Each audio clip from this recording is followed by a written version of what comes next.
Huli Camp, Bunso Migs Malino hinalikan ng babaeng ito, sino siya ating kilalanin.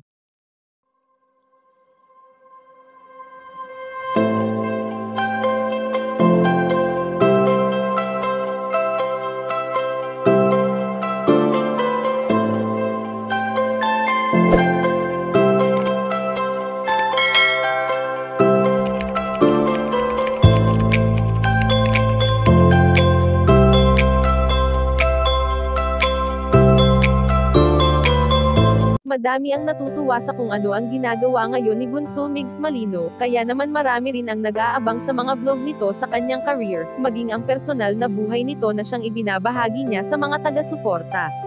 Kung ating mapapansin na nitong taon ay sunod-sunod na blessings ang natatanggap ng binata, na alam naman natin na deserve niya ang lahat ng ito.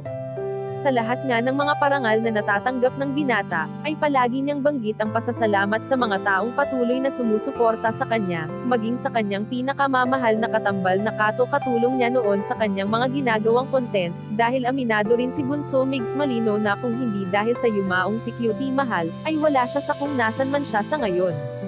Hindi naman lingid sa ating kaalaman kung gaano kabusilak ang puso ng binata, bukod sa pagiging mabuti nito ay sadyang napakaalaga niya at napakalambing sa mga taong nasa paligid niya.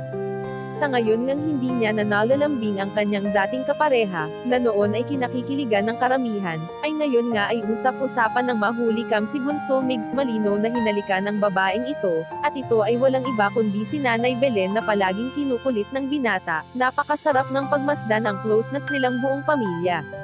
Kayo mga kachika, anong masasabi nyo dito? Please leave the comment and don't forget to subscribe.